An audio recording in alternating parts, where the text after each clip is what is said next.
Good morning my dear students. Registration का process शुरू है और सारे बच्चों को मुबारक है। और जम्मू कश्मीर लद्दाख में जो भी बच्चे हैं वो हमसे लगातार संपर्क रखते हैं, उनके पेरेंट्स भी, और हम भी कोशिश करते हैं कि उनको जितना हो सके उनके साथ इंफॉर्मेशन शेयर करें। मैंने आपको बच्चे पहले भी कहा था और अब भी कह रहा हूँ कि PMSSS का सबसे इम्पॉर्टेंट जो है वो ये है कि आप ये बात सोच के रखें कि इसमें बहुत ज़्यादा कोई टेंशन और स्ट्रेस वाला प्रोसेस नहीं है। ये बहुत ही, इसको ओवर द ईयर बहुत मेहनत करके इट हैज़ बीन सिंप्लीफाइड।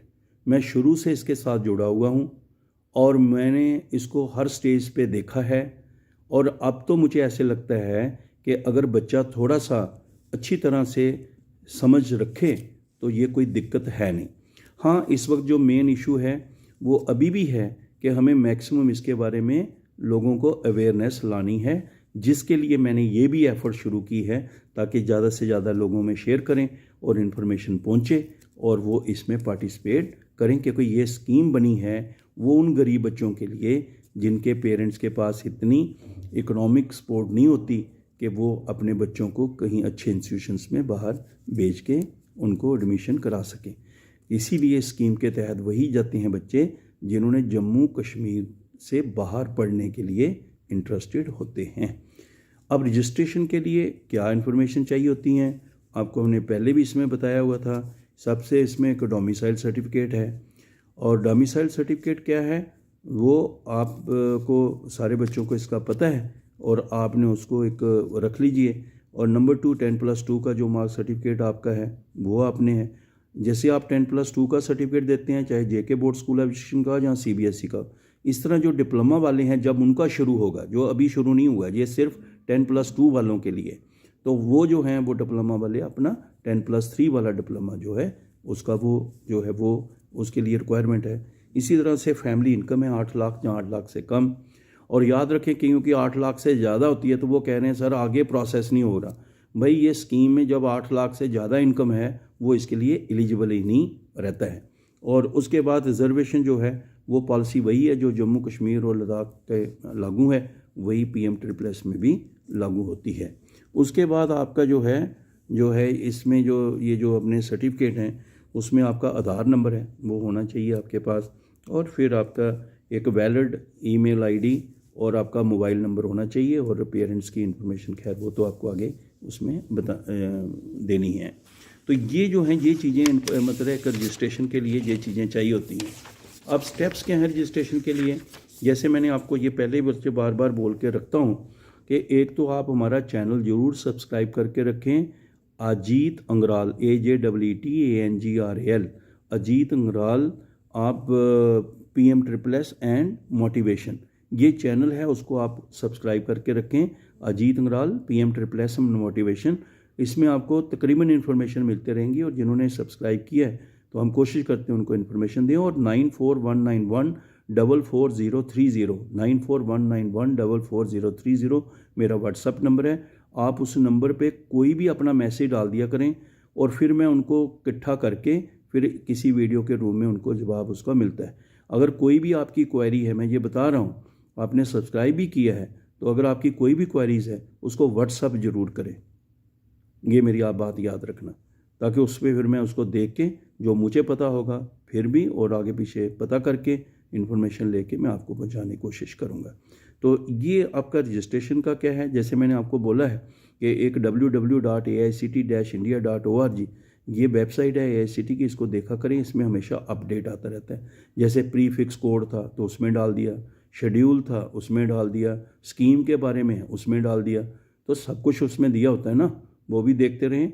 और हम आपको इस चैनल से उसको एक्सप्लेन कर करके अच्छे तरीके से बताते रहते हैं। और अगर जब ये ने कर लिया तो फिर आपको चलना है रजिस्ट्रेशन में। रजिस्ट्रेशन के लिए जो आपका है सबसे पहले ओपन करना आपने www.aict-scholarship.gov.in करके आप इसको ऑन द ब्राउज़र जो है जो गूगल क्रोम प्रेफरेबली आप करें, और उसमें आपने इसको जो है रजिस्ट्रेशन के लिए ये लिंक है जैसे आप स्टूडेंट के लिए फॉर रजिस्ट्रेशन। और जैसे ही करते हैं तो आप click on the button of registration for PMSSS। तो वो जो क्या है उसमें आपको दो चीज़ें आती हैं कि आप 12th वाले बच्चे हैं कि आप डिप्लोमा वाले बच्चे हैं। तो अभी किसकी हो रही है? 12th वालों की। तो आपने जो क्लिक करना है वो आपने 12th वालों के लिए करना है। तो जैसे ही आप 12th वालों का ये करेंगे तो अभी आपका उसका प्रोसेस जो है उसमें शुरू हो जाएगा। फिर क्या है, आपने एक रजिस्ट्रेशन फॉर्म आ जाता है बेटे, उसका फॉर्मेट आ जाता है रजिस्ट्रेशन फॉर्म का। उस रजिस्ट्रेशन फॉर्म को आपने जो है उसको आपने भरना है।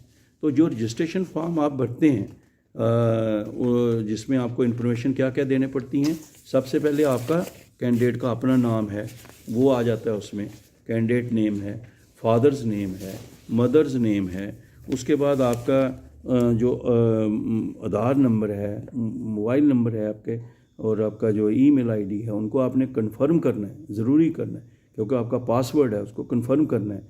ये चीज़ें इसके लिए इसलिए चाहिए होती हैं कि ये इन्फॉर्मेशन जो है आपका बोर्ड कौन सा है, JK board of school education है कि CBSE है, ठीक है, आपका रोल नंबर क्या है, 12th का जो आपका है जो प्रीफिक्स कोड करना पड़ता है, JK बोर्ड स्कूल एजुकेशन वालों को करना पड़ता है, CBSE वालों को नहीं करना पड़ता है।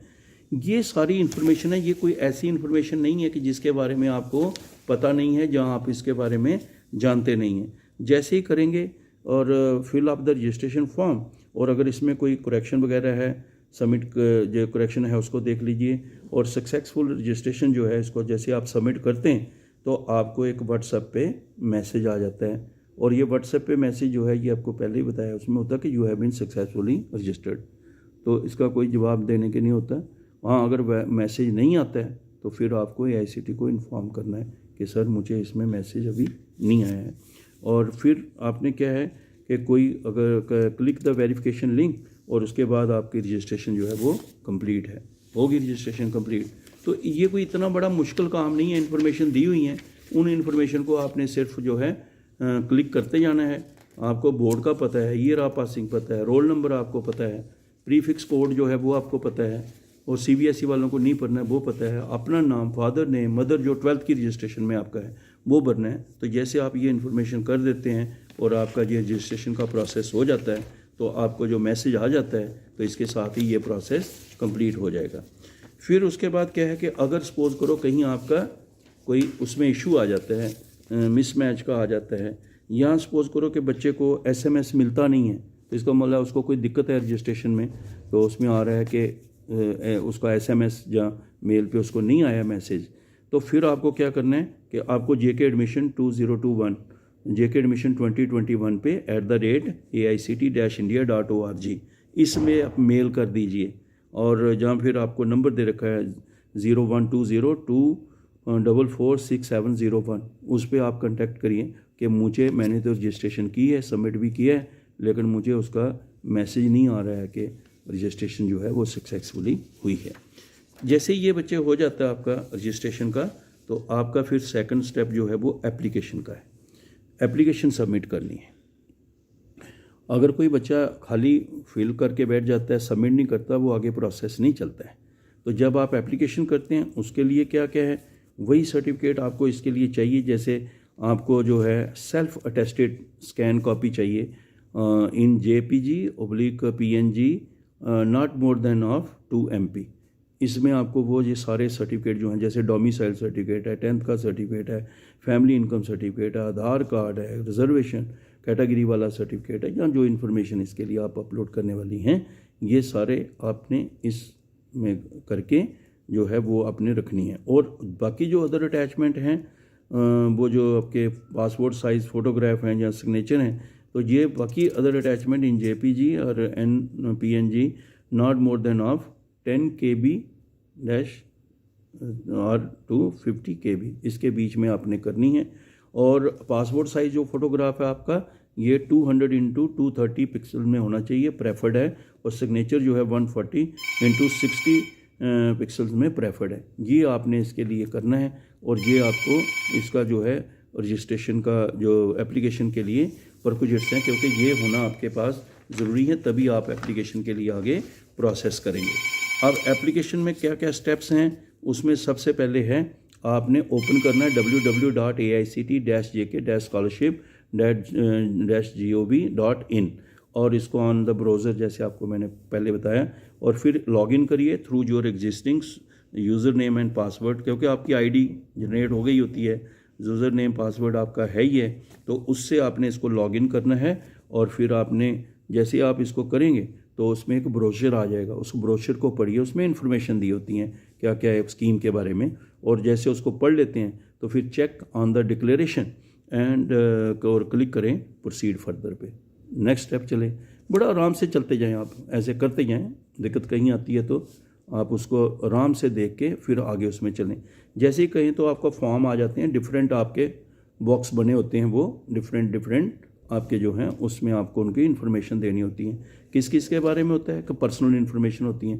पर्सनल इन्फॉर्मेशन आपकी अपने बारे में, आपका अपना नाम है, आपका कोई कॉन्टैक्ट नंबर जो आपका है, आपकी इन्फॉर्मेशन जो है उसमें है आपकी पर्सनल इन्फॉर्मेशन। फिर एड्रेस का है, जो आपके घर का एड्रेस जो है, जो भी आपका परमानेंट एड्रेस है या आपका प्रेजेंट एड्रेस है, उन दोनों के बारे में आपको इन्फॉर्मेशन देनी होती है कि कहाँ पे आपका घर का अपना पूरा एड्रेस जो है, डिस्ट्रिक्ट का, सिटी का है, पिन कोड है, वो पूरा आपको इन्फॉर्मेशन देनी होती है। तो इसमें कोई बड़ी बात है नहीं। पर्सनल आपकी अपनी इन्फॉर्मेशन है, आपके नाम की इन्फॉर्मेशन है, और ये आपका घर के एड्रेस की है। उसके बाद जो आ जाता है हमारा फैमिली एंड इनकम आ जाता है। फैमिली में आपका क्या है, फादर्स नेम है, और फादर नेम है, लेकिन मैं आपको बोल रहा हूँ फादर ओब्लिक गार्जियन, उसका लिखा हुआ है, कौन गार्डियन आपका, उसका लिखा हुआ है ओब्लिक करके, तो उसका नाम है, उसका कांटेक्ट नंबर है, उसका डेजिग्नेशन है, उसका जो मतलब कहाँ जॉब करते हैं या क्या उसका सोर्स है काम का, ठीक है, तो उसका जो है आपने उसका देना। इसी तरह मदर का आ जाता है, मदर का भी नाम आ जाता है और ओब्लिक गार्जियन लिखा हुआ है, ठीक है। फिर आपका जो है उनका अपना कांटेक्ट नंबर होगा, उनका जो भी फादर मदर का कांटेक्ट नंबर है, जो उसकी रिक्वायर्ड इन्फॉर्मेशन है। अगर कहीं आपको कोई पैन कार्ड के लिए पूछते हैं या किसी का जो भी इन्फॉर्मेशन पूछते हैं, ये उनकी इन्फॉर्मेशन जो है वही आपने उनकी इन्फॉर्मेशन देनी होती है, और उनका डेजिग्नेशन क्या है, जॉब क्या करते हैं, वो आपने उसका बताना है। फिर उसके बाद आपका आ जाता है जिसमें हमारा इनकम का है, तो इनकम का तो आपको बताया ही हुआ है कि इनकम का क्या है, वो आपने जो इनकम सर्टिफिकेट बनवाया हुआ है तहसीलदार से, बस वही आपने उसके बारे में बताना है क्या है उसका। इसी तरह आपका जो आपका एजुकेशनल है, एजुकेशनल डिटेल्स हैं, वो आपको पता ही है। आपने जो 10th का है, आपका 12th का है, उसका रोल नंबर है, 12th का है तो प्रीफिक्स कोड करके आपका जो रोल नंबर भी है उसका, और फिर आपका जो 10th का है उसके जो मार्क्स हैं, मार्कशीट है, वही आपकी इन्फॉर्मेशन है, उसमें कोई इतना कोई दिक्कत वाली बात है नहीं है। और फिर आपने क्या करना है, जैसे आप इसको करते हैं अपलोड द अटैचमेंट, और फिर refresh the browser and read the information filled by you carefully. आप रिफ्रेश करके क्या क्या वो फॉर्मेट में आ जाता है, सारी जो इन्फॉर्मेशन है ना आपकी, जो एप्लीकेशन भरा है, जो जितना भी आपने किया है वो सब आपको नज़र आता है। उसको फिर ध्यान से पढ़ लेना है। अरे मैं बार बार कह रहा हूँ, अगर आपका ब्रदर या टीचर या कोई भी कर रहा है तो आंखें अपनी खोल के रखना। कहीं एक बार मैंने देखा कई बच्चों का 3 का 8, 8 का 3 हो जाता है, जो लिख के देते आप लोग के ये है जी, तो ये ध्यान से देखा करो आप उसमें। और फिर क्या करना है, आपको प्रीव्यू में जाना है and enter the preferences and grievances enter details. तो वो आपने अपनी भरनी है, जो प्रेफरेंसेस है कि आपका जर्नल में है, किस में है, वो आपने उसमें जो प्रोफेशनल है, मेडिकल है, और ये आपने देखना है। तो वो आ गया। और जो भी ग्रीवेंसेस सेंटर आपके जो हैं जम्मू में है, कश्मीर में है, लद्दाख जो है, वो अपने उसमें लिखना है। और click on the submit application button and correct error if any कोई अगर है तो वो उसको ठीक कर लेना। Application is submitted. जैसे ही एप्लीकेशन सबमिट हो गई, समझो बहुत बड़ा काम आपका सक्सेसफुल जब हो गई, तो आपका एक हो गया प्रोसेस। और ये जो आपका फॉर्मेट में सारा आ गई इन्फॉर्मेशन, उसका आपने लेना है प्रिंट आउट, और प्रिंट आउट लेकर फिर जितने भी डेजिग्नेटेड गवर्नमेंट डिग्री कॉलेजेस हैं उनकी लिस्ट भी दी होती है वेबसाइट पे, तो वो सारे हैं। स्कूल जो आईसीटी फैसिलिटीज़ वाले आपको हेल्प कर रहे हैं उनकी भी दी होती है। तो जैसे ही ये आपको पता चलता है कि हमने प्रिंट आउट ले लिया, और फिर 10 तारीख से डॉक्यूमेंट वेरिफिकेशन होगी, आपने ये भी आपने साथ में लेना है, जो आपने प्रिंट लेना है इसका, और साथ में ओरिजिनल सर्टिफिकेट भी लेने हैं। और आपका जो फोटोग्राफ है स्कैन करके, सिग्नेचर स्कैन, बैंक की डिटेल जो है जैसे आपको बताया हुआ है, वो पूरा सारा और उसके बैंक की पासबुक जहाँ चेक, असल में ये है कि बैंक के उसके बारे में पूरी इन्फॉर्मेशन चाहिए होती, वो भी साथ में लेके ये सारी इन्फॉर्मेशन लेके आपने जाना है और ओरिजिनल डॉक्यूमेंट्स दिखाते जाना है। उन्होंने जो जो ओरिजिनल आप जैसे डोमिसाइल दिखाएंगे करेंगे टिक के वेरीफाइड, इनकम सर्टिफिकेट बराबर है तो वेरीफाइड, कैटेगरी सर्टिफिकेट बराबर है तो वेरीफाइड, चाहे फिजिकली डिसेबल्ड पर्सनस का है तो उसका 40% उससे ज़्यादा है और प्रॉपर अथॉरिटी जो अथोराइज है उसने दी है तो वो भी क्लिक करेंगे। तो जैसे ये करते जाएंगे और उसके बाद आप वेरीफाइड हो जाएगा, आपको इसकी एक रिपोर्ट मिल जाएगी, यानी कि वेरीफाइड एक किस्म की रसीद टाइप स्लिप मिल जाएगी। और जैसे ही ये हो जाता है आपका सब कंप्लीट, तो समझो उसमें और फिर 14 को 10 के बाद ये 14 को है तो 14 को आपका चॉइस फिलिंग का प्रोसेस शुरू हो जाएगा, जिसमें आपको सारे कॉलेजेस नज़र आएंगे। आपको मैं ये बता देना चाहता हूँ ज़रूरी कि बच्चे जो हैं अक्सर एक बच्चों में मैंने देखा है कि उनके ये रहती है प्रॉब्लम कि सर हमें ये कॉलेज नज़र नहीं आता। देखो बच्चे, आपको कौन कौन से कॉलेजेस नज़र आएंगे जो जर्नल कोर्सेज़ के लिए BA BSc BCom BBA BCA honour courses के ये जो कॉलेजेस हैं ये आपको नज़र आएंगे। फिर उसके बाद आपको इंजीनियरिंग के जो हैं कॉलेजेस वो नज़र आएंगे, नर्सिंग के जो कॉलेजेस हैं वो नज़र आएंगे, फार्मेसी के हैं वो कॉलेजेस नज़र आएंगे, hotel management and catering technology है उसके कॉलेज नज़र आएंगे, एग्रीकल्चर है उसके कॉलेज नज़र आएंगे। ये कॉलेज जो है आपको लिस्ट में नज़र आते हैं। तो इन कॉलेजेस के जो आएंगे और वहाँ पर कई बच्चे ये कहना शुरू कर देते हैं कि सर इसमें ना मेडिकल के कॉलेज नज़र नहीं आ रहे, आपने BDS MBBS के लिए बोला था वो नज़र नहीं आ रहे हैं, या आपका जो भी मतलब हमारे equivalent to BDS MBBS courses होते हैं किसी और सब्जेक्ट में, BAMS है BHMS है या ऐसे जो भी और बच्चे के कोर्सेज़ हैं जो इस इक्वलेंट टू मेडिकल में ये होते हैं, जो नीट क्वालिफाई करके सेंट्रलाइज काउंसलिंग के थ्रू एडमिशन मिलती है, उनके कॉलेजेस नज़र नहीं आएंगे।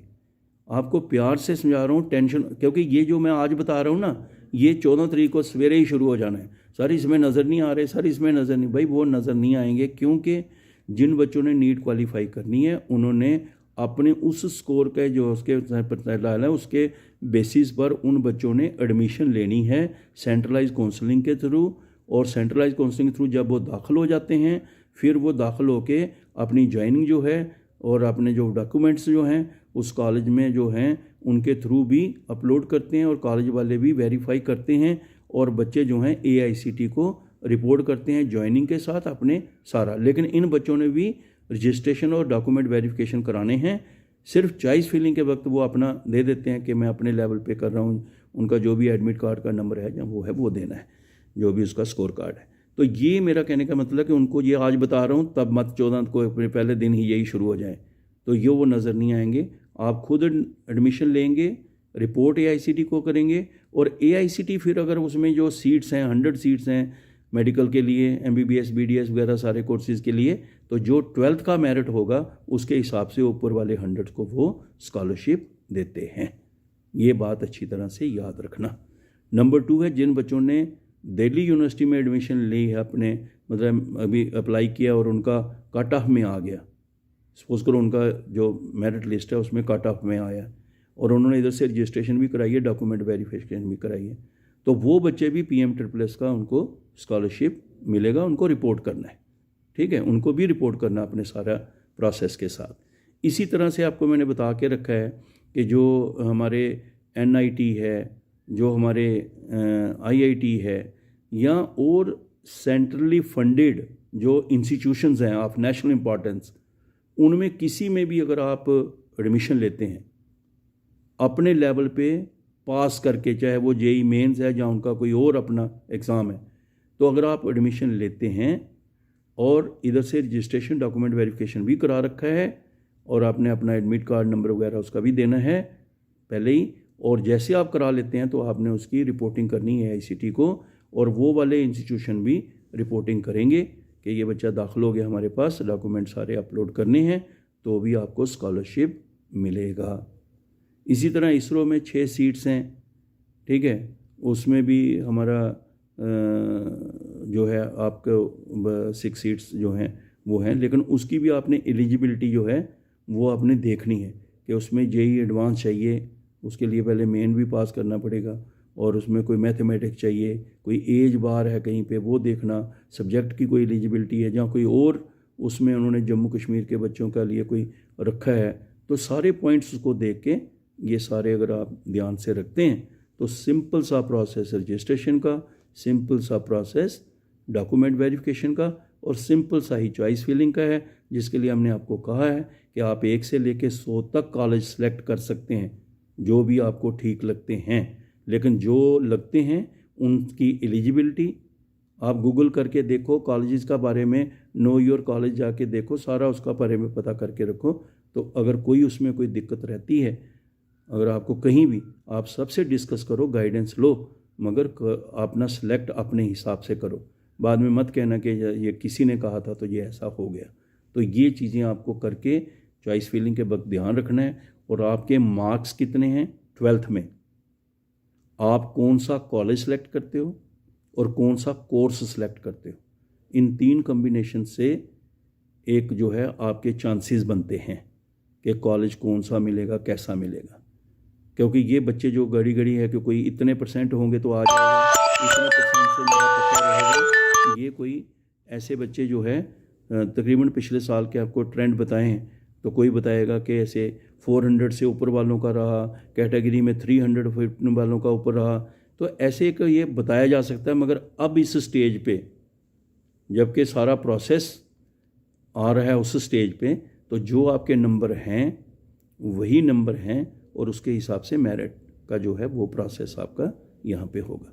तो अब मेरी तरफ से आपको सिर्फ ऐसा है कि अभी भी कोई आपको कोई दिक्कत है किसी पॉइंट का अभी है, तो इस वक्त भी बेटे अभी, क्योंकि ये 10 तारीख से आपके डॉक्यूमेंट वेरिफिकेशन शुरू होना है और 14 से आपकी चॉइस फिलिंग शुरू होनी है। तो उससे पहले अगर कोई आपका पॉइंट है तो आप व्हाट्सअप करें 9419144030 पर। हाँ, कई बच्चे जो पूछते हैं लॉ के बारे में, वो भी उनको बताया, BA LLB जो है अगर आपने की हो, और इंडियन नेशनल लॉ यूनिवर्सिटी जो हैं उनमें आप उनके थ्रू एडमिशन लेते हैं, अपने क्लैट का एग्ज़ाम पास करके सेंट्रलाइज काउंसलिंग में आप वहाँ आ जाते हैं उनकी मेरिट लिस्ट में, और इधर रजिस्ट्रेशन डॉक्यूमेंट वेरिफिकेशन करा रखी है तो भी आपको स्कॉलरशिप मिलेगा। क्लैट उसके लिए चाहिए होता है उनका। इसी तरह से जो आर्किटेक्चर में बच्चे जाएंगे, जो आपको मैंने बताया, उसमें भी नाम दिए होंगे कॉलेजेस की लिस्ट जब आएगी, तो जो आर्किटेक्चर के दिए होंगे उसमें भी जिन बच्चों ने जो है जितने भी कॉलेज होंगे और जिन्होंने विलिंगनेस दी होगी उनके लिए नाटा पास होना ज़रूरी है। इस तरह जो मेडिकल वाले हैं उनका नीट होना बहुत ज़रूरी है। IIT NIT उनके बारे जो है वो JEE मेंस वाला होना चाहिए। इसरो वाले हैं उनके लिए JEE एडवांस होना ज़रूरी है। और भी अगर कोई सेंट्रली फंडेड ऑर्गेनाइजेशन है, नेशनल इंपॉर्टेंस का इंस्टीट्यूशन है, और उसमें कोई अपना टेस्ट है वो क्लियर हुआ होना चाहिए। ये सारी बातें हैं बच्चे जिनको आपने ध्यान में रखना है। और कोई भी अगर अभी भी कोई इशू होगा तो आप व्हाट्सअप करें 9419144030। मैं बार बार आपको ये कह रहा हूँ कि आप Ajit Angral PM++ and motivation का चैनल जो है उसको ज़रूर सब्सक्राइब करें और साथ में मैक्सिमम शेयर करें। अभी भी रजिस्ट्रेशन 6 से 15 तक चलनी है। ये बहुत बड़ा पुण्य का काम है। मैं कई बार देखता हूँ कि जिसको पता चलता है वो कहता है बाकियों को बताएंगे तो कहीं ज़्यादा ही ना आ जाए मेरिट वाले। अरे बच्चे, ये तो सारा अगर अच्छा काम करोगे तो आपके लिए भी ऊपर वाला अच्छा ही सोचेगा। इसलिए मैक्सिमम शेयर करो ताकि हम उन गरीब बच्चों को दूर से दूर तक पकड़ पाएँ कि भाई आओ आके रजिस्ट्रेशन कराओ, और शायद उनको सीट मिले, शायद उनका कैरियर बन जाए और प्लेसमेंट अच्छी हो, वो आपको दुआएं दें। तो इसलिए सारे मैक्सिमम इसको शेयर करो और इसको रजिस्ट्रेशन प्रोसेस में इन्वॉल्व हो जाओ, एप्लीकेशन करके भर के, और अपना चॉइस फिलिंग का। और जब भी कभी आपको है, हम आपके साथ हैं बेटे। जितना मेरी नॉलेज और एक्सपीरियंस के हिसाब से होगा मैं आपकी हर प्रॉब्लम को सॉल्व करने की कोशिश करूँगा। All the best, good day, my good wishes, enjoy your day. और रजिस्ट्रेशन के लिए तैयार होकर डॉक्यूमेंट लेके अपने प्रोसेस में फिर शुरू हो जाओ और अच्छे तरीके से करना। Good day, all the best, thank you.